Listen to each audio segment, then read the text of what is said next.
Clic, clic. Waouh, tu fais hyper bien le clic. Merci. Abonne-toi. Salut Romain, ça va? Je suis désolé, je suis un petit peu à la bourre. Non, t'inquiète, pas de problème. Bah, c'est pas très sympa quand même, je t'ai laissé attendre tout seul. Mais non, c'est bon, j'étais avec un mec hyper sympa. Ah bon? Avec qui? Bah moi. Ah, ouais, c'est bien ça.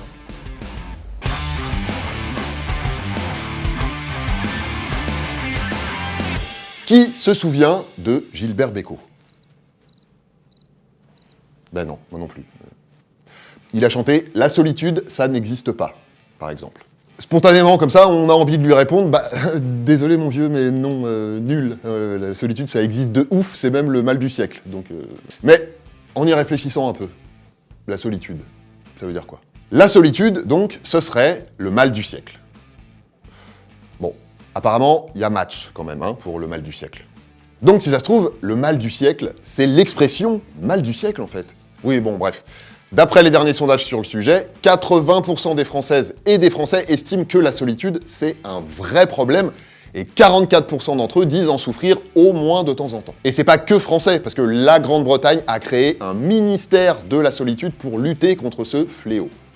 Et aux États-Unis, pendant la convention annuelle des psys américains, on a estimé que la solitude était une plus grande menace pour les Américains que l'obésité. C'est quand même pas rien, surtout aux États-Unis. Pêle-mêle, on entend dire que la solitude donnerait de l'hypertension artérielle, du cholestérol, qu'elle favoriserait la maladie d'Alzheimer, qu'elle serait plus mauvaise pour la santé que 15 cigarettes par jour et qu'elle pourrait même tuer. On a des nouvelles de Britney Spears d'ailleurs?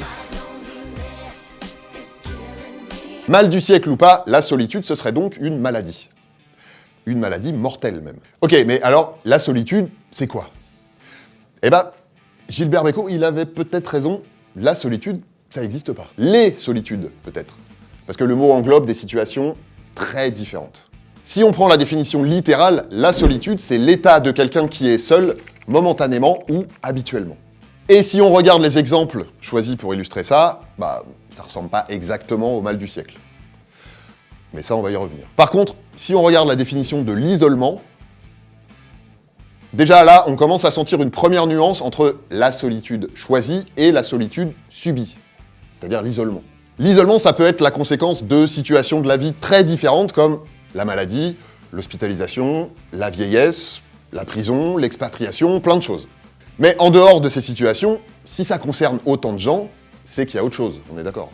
Cette autre chose, c'est d'une part la perception qu'on a de la solitude.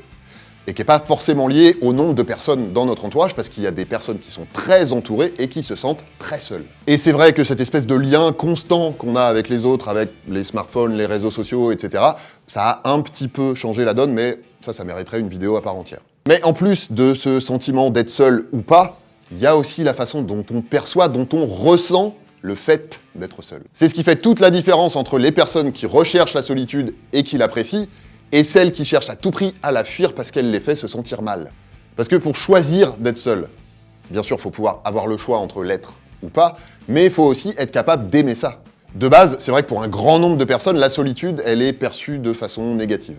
Il y a un côté péjoratif. Quelqu'un qui mange tout seul au restaurant, par exemple, il va facilement inspirer une espèce de pitié, alors que si ça se trouve, il vit sa meilleure vie. Mais il y a aussi autre chose. Pour décrire cette incapacité à se sentir bien quand on est seul, il y a un mot, l'autophobie. Alors, non, c'est pas une peur panique des jeux de hasard à base de boules colorées, c'est la peur de se retrouver seul, et en même temps, littéralement, la peur de soi-même. Ou en tout cas, la peur de se retrouver seul avec soi-même. Donc il y aurait en même temps cette peur du regard des autres, cette peur d'être jugé parce qu'on est seul, mais aussi une peur de se retrouver seul face à face avec soi-même. Soit parce qu'on s'aime pas, soit parce qu'on se sent pas capable de remplir ce vide que la solitude représente pour nous. Parce qu'on n'a jamais appris à le faire, par exemple. Du coup, l'attitude classique, c'est de tenter de remplir ce vide par tous les moyens. En recherchant à tout prix la compagnie des autres, avec le risque de les solliciter tout le temps et de finir par être rejeté, ou de se sentir rejeté quand ils sont pas dispo. En comblant ce vide avec des relations amoureuses, en multipliant les aventures ou en se mettant en quête absolue d'une relation de couple, avec un gros risque de dépendance affective, parce que dans ces cas-là, on a plus besoin de l'autre qu'on en a envie, et ça, c'est jamais sain. Dans les deux cas, il y a le même risque, celui de sauter sur toutes les occasions de pas être seul, du coup d'être déçu parce qu'on se retrouve dans des situations ou des relations qui correspondent pas à ce qu'on veut vraiment ou à ce qu'on aime vraiment, et de se sentir encore plus seul. Et puis, autre truc classique, se remplir pour remplir le vide. Avec de la nourriture, avec de l'alcool, avec des drogues qui, en plus, tentent d'endormir l'angoisse. Spoiler, ça crée beaucoup plus de problèmes que ça n'en résout. Donc en fait, cette frénésie de pas être seul, c'est pas courir après quelque chose, c'est courir pour fuir quelque chose. Ou plutôt, courir pour fuir quelqu'un, soi-même. Et pourtant, la solitude, c'est indispensable. C'est hyper important de se retrouver seul avec soi-même pour une petite introspection ou pour se faire plaisir à soi-même. Alors, je parle pas seulement de masturbation. Encore que, même si ce truc-là, encore aujourd'hui, ça reste un peu tabou et vu de façon négative, c'est sûrement un peu lié. Mais surtout, être bien quand on est tout seul, c'est être bien avec soi-même. Et donc, quand c'est pas le cas, ça vaut le coup de creuser un peu pour comprendre pourquoi. Ne serait-ce que parce que, pour être bien avec les autres, faut d'abord être bien avec soi-même. Quand on y arrive, on choisit les gens qu'on a envie de voir et les occasions dans lesquelles on a envie de les voir. Celles qui nous font envie, et pas celles dont on pense avoir besoin. Et on donne aussi envie aux autres de nous voir. Parce que ces moments-là, c'est des moments agréables, c'est des moments riches, c'est des moments où il y a de l'échange, des trucs à partager, on a des trucs à raconter, ce qu'on a fait quand ils n'étaient pas là, par exemple. Donc savoir être seul, c'est indispensable, parce que c'est le seul moyen de ne pas dépendre des autres pour être bien.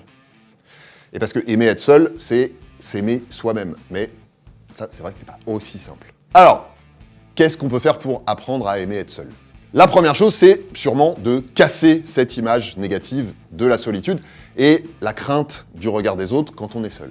Se répéter ça pour s'en convaincre, et puis ensuite passer à la pratique en y allant crescendo.